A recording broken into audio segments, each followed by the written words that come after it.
নমস্কার বন্ধুরা, আজকে দেখাবো এই আংটিটি আমি কিভাবে তৈরি করলাম তার একটা সম্পূর্ণ ভিডিও। তো এটা সাধারণত বক্স আংটি, ছেলেদের আংটি। তো আপনাদের এখানে অন্য কোনো রালে থাকলে অবশ্যই কমেন্ট করতে পারেন। তো এটা অনেক কম ওজনের ভিতর একটা বড় মাপের বক্স আংটি, লম্বা স্টাইলের। অনেকে এই ভিডিও দেখেও হবেন, কারণ এই আংটি বানানো কৌশলটা জানতে পারবেন। তো বন্ধুরা, ভিডিওটি শুরু করলাম, দেখতে থাকুন। প্রথমে আমি তার করে নিয়েছিলাম, এটা বাড়িতে দুই সাইডে চওড়া করে নেব। এখানে আগে বক্স তৈরি করে নিয়েছিলাম, এখন আংটির ডানাটা তৈরি করে নিচ্ছি। তো দুই সাইডে এরকম করে চওড়া করে বাড়ি দিয়ে নিতে হবে। তারপরে যেহেতু চাপান কম, এই স্বর্ণের ভিতরে আংটিটি কমপ্লিট করতে হবে। বন্ধুরা, এই আংটিটি হবে 4 আনা। এখানে চাপান সহ 5 আনার মতো স্বর্ণ নেওয়া হয়েছে। তো বাড়ি দিয়ে নিলাম দুই সাইডে, কিন্তু চওড়াটা এখনো আসলো না।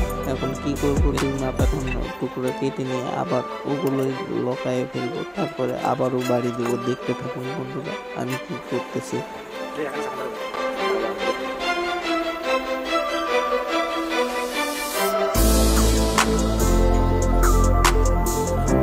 এরকম করে সোহাগা দিয়ে লকায় নিলাম। তো এখন আবারও পিঠটা সাইজ মতো আনতে হবে। তো আগে বক্স যেহেতু মাপ করে রাখছিলাম, ওই মাপে পিঠে নিচ্ছে।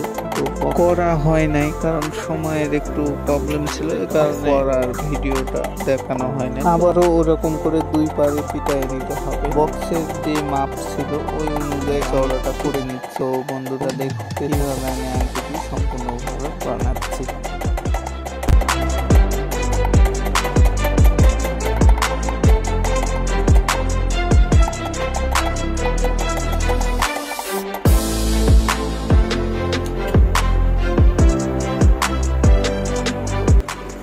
তো মাপ অনুযায়ী সবকিছু হয়ে গেল। এখন এটা একটু ওজন দিয়ে দেখে নিলাম, চাপানটাও ঠিক আছে। তো এটা যেহেতু 4 আনা হবে, 3 চাপান রাখবো। এখন এটা একটু বাঁক দিয়ে ঝেলে নিতে হবে।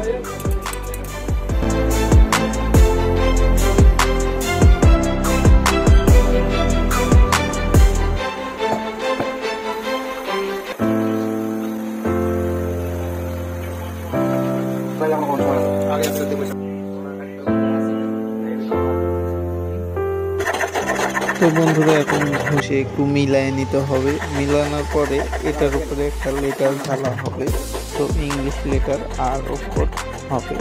তারপরে এটা কমপ্লিট সিলা পালিশে দিতে হবে। তো দেখতে থাকুন।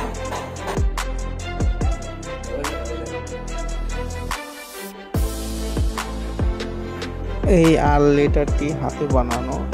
এটার উপরে ছেলে নিতে হবে। ছেলে নেওয়ার পরে এটা শিলা পালিশ কমপ্লিট হয়ে আসলো। দেখুন এটা ছেলে নেওয়ার পরে কতটা সুন্দর। তো তারপরে শিলা পালিশ করার পর আনার পরে ভেতরে কতটা সুন্দর। আর 4 আনাতে এত বড় আংটি তো এইভাবেই সম্ভব। এভাবে তৈরি করলে আপনারা করতে পারবেন। আশা করি ডিজাইনটাও ভালো লাগছে। অবশ্যই মূল্যবান মতামত আপনারা কমেন্টে জানায় যাবেন। আর এরকম রিলেটিভ ভিডিও পেতে আমার পেজটাকে ফলো করে পাশেই থাকবেন। আর সবাই সুস্থ থাকবেন, ভালো থাকবেন। আজকে এখানে বিদায়। পরবর্তী ভিডিওতে আবারও দেখা হবে।